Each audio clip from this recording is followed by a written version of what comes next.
19. A Man for All Treasons, Granada Studios, Subterranean Broadcasting House, March 19, 2034. Female reporter's voice.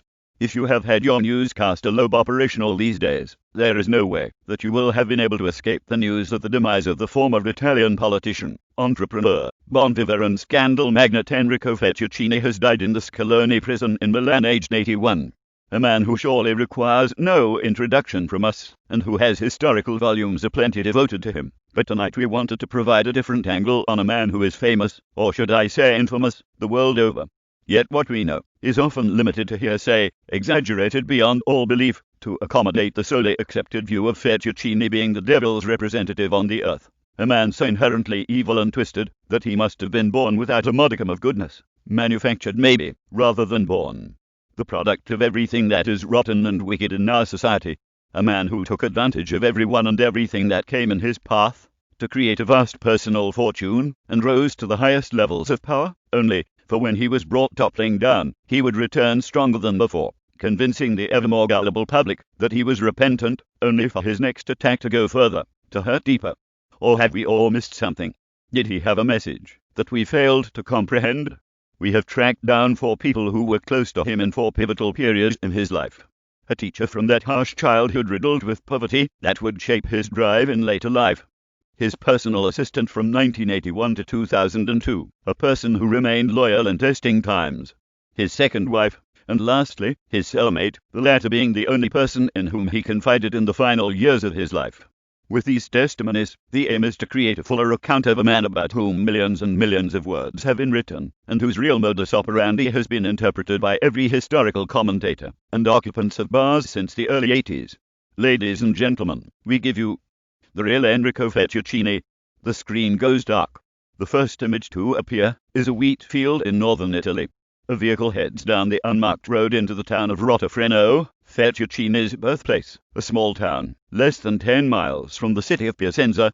The shot continues through the town, intermingling photos from the 50s of the last century with images from the present day. We stop at what was the site of the Fettuccine family home. The old yellowing photograph shows a large family dressed in meager attire on the porch of a house, badly in need of a lick of paint, and some attention from someone with greater handyman skills than any of the Fettuccine males possessed.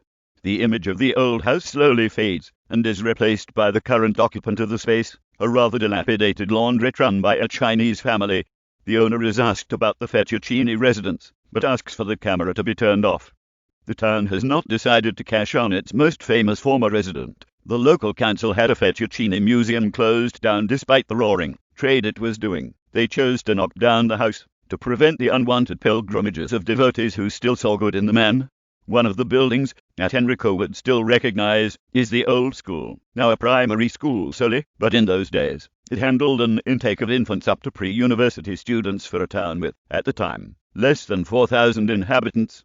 Obviously, most of his school pals are in the same place as Fettuccine, or in the state, to offer a testimony to our program. Yet, whilst doing research for the same, in an old house next to the school, a box of VHS videos were found that contained recordings made for a fictional version of the early life of Enrico. The recordings featured interviews with the schoolmaster who would have seen him enter the institution as a pasty and underfed child of 5. And the boy who left for Milan University 13 years later, with the ideas in place that would define his actions for the following 63. The presenter appears again to tell us that the first videos were not made specifically for this program, but nonetheless represent a valuable testimony and insight into the early life of this fascinating subject. Once again, the screen goes black. That grainy image that every VHS owner will recall with certain alacrity appears before the image steadies, and we see a man in his late 60s, posing almost with visible cringe before the backdrop of a schoolmaster's room featuring crude orbings on the blackboard, and even an apple on the desk. The man is frail. A lifetime in rural classrooms has not been kind to him. The year is 1998. It is a cold afternoon in November, and the director's drive to film the piece in the same schoolroom where Fettuccine was a student is already beginning to have a tiresome effect on the teacher, Mr. Di Marco, who seems to wonder why he has agreed to this after all this time. It is confirmed that the camera is rolling, and he begins to speak. There are no questions, he just speaks. Maybe the idea was to edit questions in afterwards that would make his responses seem all the more pertinent, but no one ever got that far. Signa Di Marco. Of course, I remember the very first day he walked into the school. I had taught his brothers and sisters, so in some way I knew what to expect. You'd be surprised how many kids I recognize, even now. After all these years, I can see a 40-year-old bloke in the street and remember when he was 5, when he cried because he had lost his pencil, or when he scored a goal at playtime. Even though our school is tiny, a lifetime working there has meant thousands of children have passed through its doors. I can remember every one of them, to a lesser or greater extent. I try not to prejudge kids before they take their seat at the desk. The Fettuccines came from renowned stock. My father taught their parents. They had taken to fascism in the 30s with a degree of enthusiasm that even across the border in Germany was considered excessive. It seemed like a wise move at the time. Many others made the same decision. Why not back the winners? It seemed like only someone prepared to go that extra distance would be able to pull us out of the mire in which we were drowning. Of course, looking back now, it seems laughable, but you have to have been in such a miserable situation to see how these ideas could flourish so easily. We like to think that we have come a long way since, but we're no different. We believe we are modern sophisticates ready for the 21st century, worldly wise, wholly protected from and unsusceptible to outside influences, independent thinking mechanisms, the product of education. But hatred will return, if it ever left. We like to look back with horror and proudly boast that we would never go down that route, whilst already marking its path on our maps. I'm sorry, I'm rambling. I guess this is not what you wanted. He turned his gaze upwards to the camera pleadingly. That's fine, says a voice off shot. Just keep talking and we'll keep filming. We want you to feel comfortable, so that the memories flood out. Well, I'm not saying there is any justification to their actions. Thousands of Italian families made wrong decisions at that time, but it's easy with the benefit of hindsight to judge and decry those actions. But until you have had a metaphorical and physical gun pointing at your head and forcing you down one road or another, you can never know what it is like. You can always say that you would have preferred to die than to go with the fascists. Of course you would. You will never have to make that decision. We were there. We made that decision for you, so that you hopefully will never have to. That is the difference. Again, a voice off-screen asks him for his earliest recollection of Enrico, obviously trying to speed things along. The first day he cried, and the second, and the third. He cried when people were horrible to him, but he cried more when people were nice to him. He gobbled up every morsel placed before him. Anything that was left over went to him. There were poor kids in the class, but none were so open about their need to take on as many calories as possible at the school, lest the evening see their cupboards once more. They called him Spazzatura. A subtitle appeared below in English with the translation rubbish bin. He was only happy when he was eating. He was slow. He was 5, but could pass for 3. He could barely string 2 sentences together and looked lost at every juncture. I never like to compare, but if you put the 16 kids I had in that class, a luxury, I know. I had friends teaching in Milan and Piacenza to classes of 40. My father spent a time in Turin with classes of 70, and point out which ones would make it in life. I wouldn't have bet an old lira on Enrico, though I guess, if you could see any of the people who went on to greatness aged 5, you probably would not have given them a second look. The first year at school was tough for him, especially the winter. That would have been 1958. Times were tough, here they still are, but life back then was harsher. His family lost everything after the war. It was before Enrico's time, but he knew that they had fallen from grace. The ironic thing of the time was that they kept the house, but that was like almost worse, as if watching it dilapidate around them was further punishment. Things worked differently in those days. They couldn't sell it and get somewhere cheaper, but they couldn't afford the upkeep either. They could have done any number of things with the place. I told them to spruce it up a bit and get lodgers in. They were building the first of the new railways, and, although things were bad, the north of Italy was nowhere near as bad as the south. But the father never recovered. He got off light. Fascist collaborators in France took a much worse fate, but here we were more lenient. I suppose there was more collective guilt. Others might have been subtler about it. What was painful to watch was Enrico's helplessness. His elder brothers and sisters had managed to shake off the family curse and make their marks in miscellaneous forms of delinquency. Enrico just wandered in the shadow of his parents, draping behind his mother in the market as she bartered for everything she purchased, and scurrying from the anger of his father as he drank away the little pittance they had. There was a day. Here my memory comes into its own, and with other kids I cannot pinpoint such moments of epiphany. But aged 9, on the 3rd of March 1962, his father had a fall, while inebriated and Null slipped into a coma from which he would never wake. That day, Enrico walked into the school without the stoop that normally accompanied his miniature frame. He stood tall, as if he had been born on that day, as if a 9-year external gestation period had ceased, and it was now him and his mother. In days, his manner changed towards the staff and the pupils. Everyone had simply accepted that the boy had no academic ability, and had left him to his own devices in the class. Yet somehow the boy had absorbed the knowledge drifting around the classroom. He could read and write. He could add and subtract. I am tempted to say he had become reborn, but he had enjoyed no life until this point, so this simply a nascence. He made up for lost time at the same rate as his mother. She huddled together a group of tenants, and made them pay for the refurbishment of the property, before they could move in.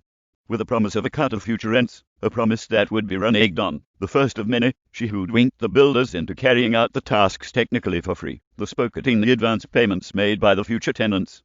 When the property was ready, she offered prospective tenants the chance to outbid the previous ones, and the latter were left with no abode, despite having paid for the renovations. She told Enrico, "Life's most important lesson is that you and yours come first." With that, her and children returned to the fray to oversee the empire that was opening up before them. Enrico was different to the rest of them. In an academic sense, I mean.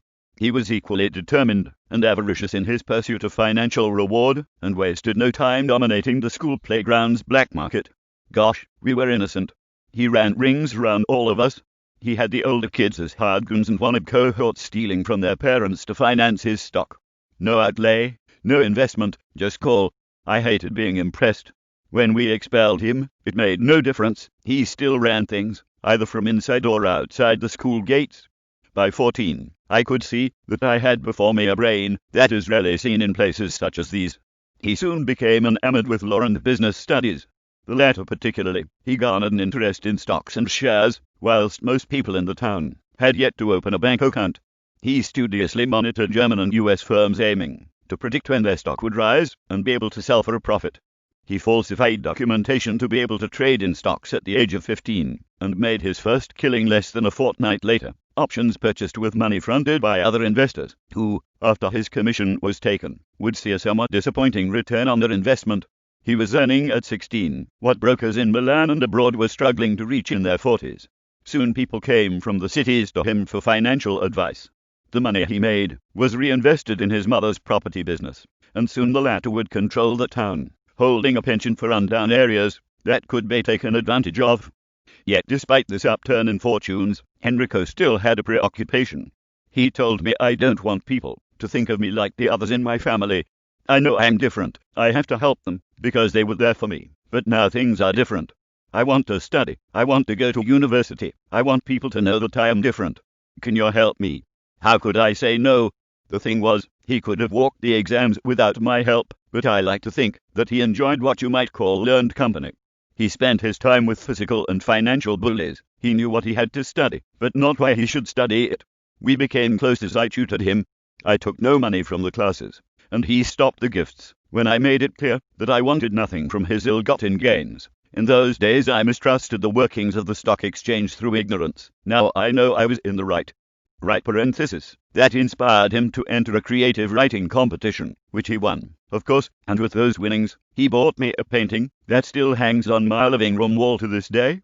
At that time, his motivation seemed equally to be focused on success, and not being seen as part of the scumbag family of mafiosi who basically had the run of the town.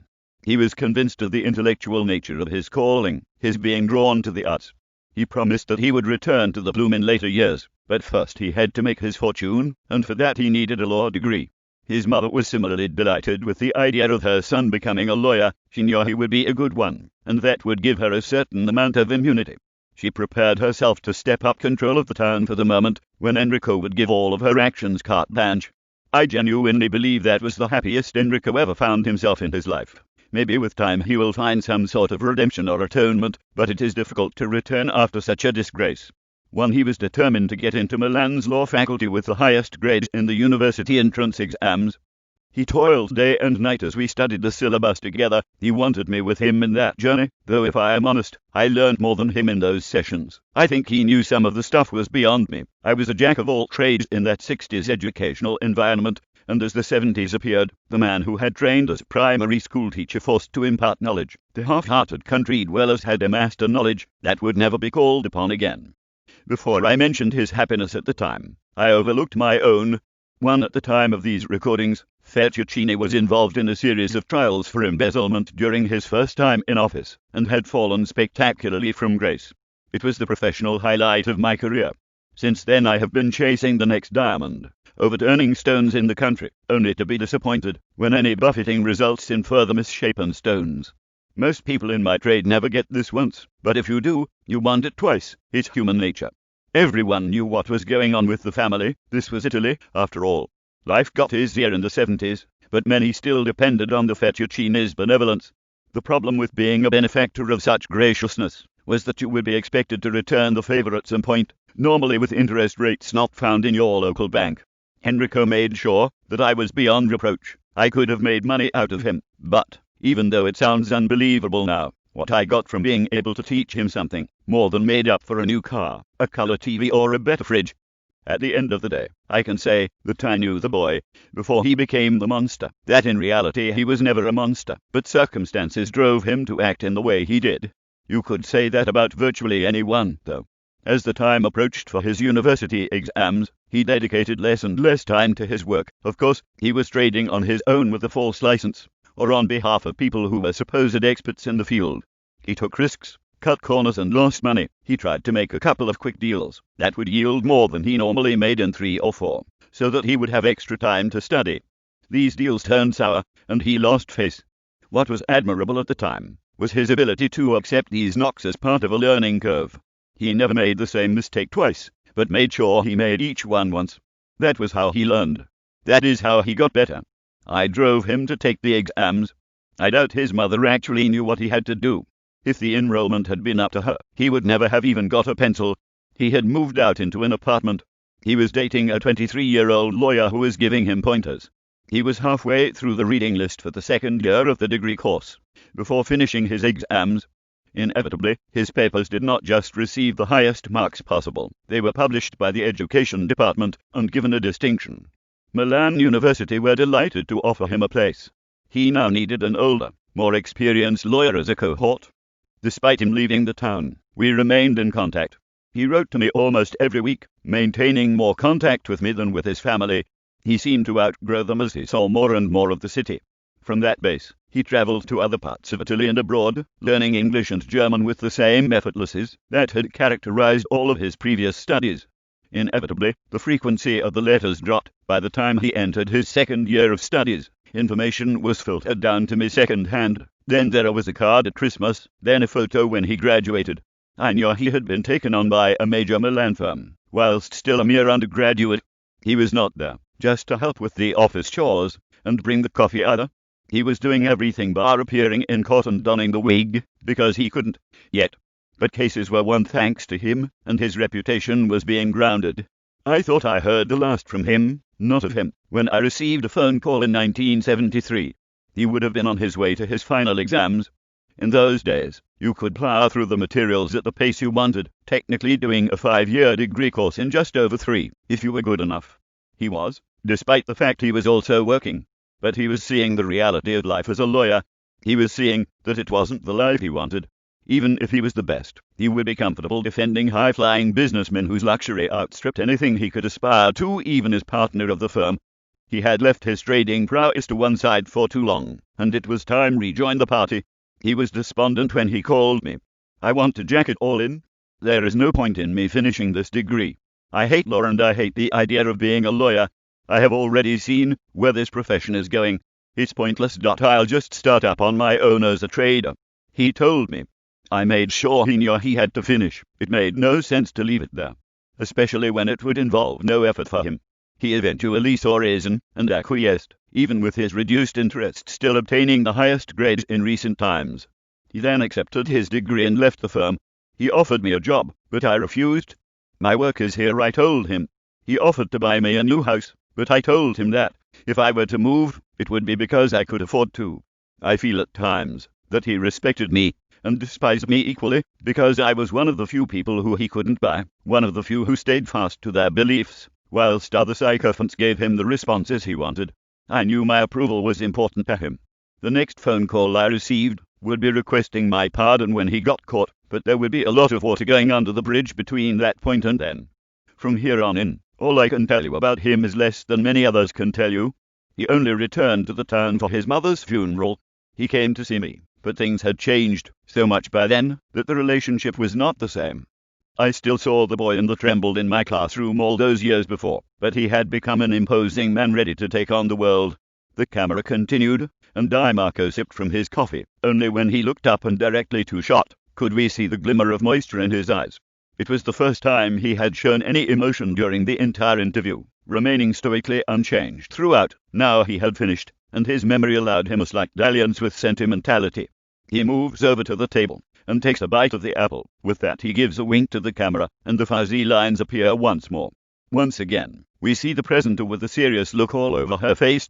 We'd like to thank the DiMarco family for allowing us to use his recordings. As you may know, the teacher passed away in 2004 after a short illness, and Fettuccine was allowed to attend his schoolmaster's farewell on compassionate grounds, whilst serving at the pleasure of the Republic. The next guest is the lady who worked as his personal assistant and confidant from January 1981 until his first incarceration in 2002. She has only just retired from her legal aid post at the age of 75 and plans to write her memoirs now that she has the time. Ladies and gentlemen, please welcome Orsala Ciardi. There is applause, and the sprightly lady takes her seat. She looks well for 75. Maestro DiMarco gave an account of the life of Fettuccine in his formative years, just until he completed his law degree and decided not to practice. Of course, you were still at school when all this was happening, and would not meet Fettuccine until 7 years later, in 1981, when he surprisingly took you on as his personal assistant.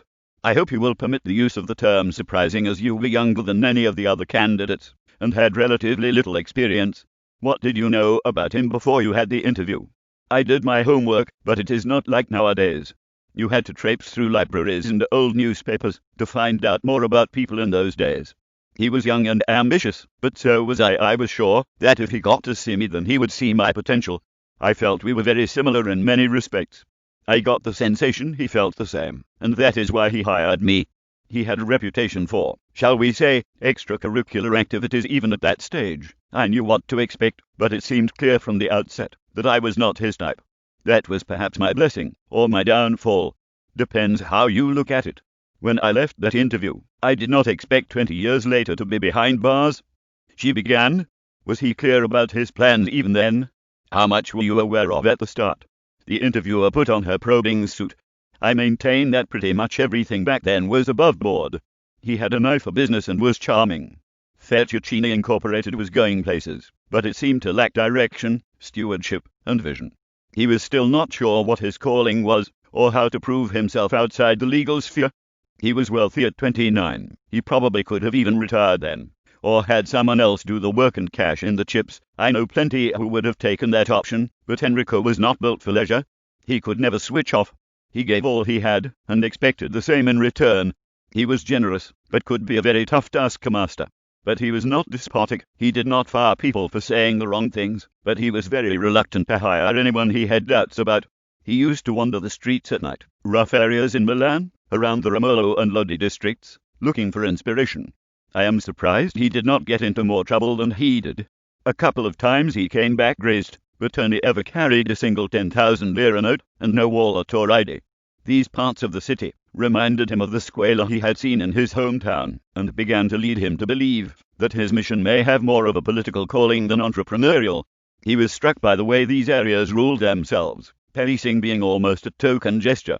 From the city hall down, the feeling was that these were not areas that could be saved, so tourists and well-to-do citizens were wise not to venture into these areas. The problems arose when the residents shifted their offices to the places where tourists did go, and where the city's wealth could be troubled. But he was still a long way from coming up with his famous first idea. He continued to dabble in the stock market, but that was boring him, just like law. It was easy. He could tell which companies would break through, and which stock to buy. Those deals financed a leisure and hotel complex that kept him entertained, but once it was built, his interest waned. Even as the profits rolled in, he was anxious for another venture to occupy his mind. A new venture, always. He would never repeat. Delinquency seems to run in the blood around these parts, and inspiration can come from the strangest of places. One day, on a visit to a prison outside Turin, Fettuccine was struck by the overwhelming mixture of inefficiency and the obvious levels of corruption that were inherent within the place. He was not particularly angered by the corruption itself. Moreover, that so little was being done to channel the potential benefits of this flagrant misuse of power. He sat down with the governor and demanded an explanation as to the nature of the setup. He was disgusted. He put his team in the Milan office to work on a reform of the Italian prison system. He began to curry favor with people in power to devise a model prison that would work for the state. He argued that the majority of the prisoners inside would not respond to any treatment aimed at reinserting them back into society, would be a mere squandering of public money. Why not let them carry on with their business, though in a fully taxed model that would allow the state to recover some of its outlay, ideally all and more. The plans almost harked back to his mother's days in the homestead, lots of promises based on flimsy future rewards and lots of commitments that would never be undertaken. Even so, with enough political backing behind him, he was able to unveil plans for a model prison outside Milan in Chiari in August 1986, whilst most of the opposition enjoyed its summer holiday period. The plan was simple. The prison would no longer be a state-funded venture. It would be given a budget every year, and that money would be distributed between the employees and inmates. The system would govern itself to maintain order, in theory, or those who could not be trusted to maintain said order would fall victims of the same. In any jail, there is a hidden infrastructure in place that abuses the justice measures intended to convert hardened or hardening criminals. So Fettuccine argued that would it not be vastly beneficial to the Italian state to have these people in control of mini-ghettos, where they would be happy and fulfilled rather than being forced back on society to wreak havoc once more. Those who were willing to redeem themselves would have the opportunity.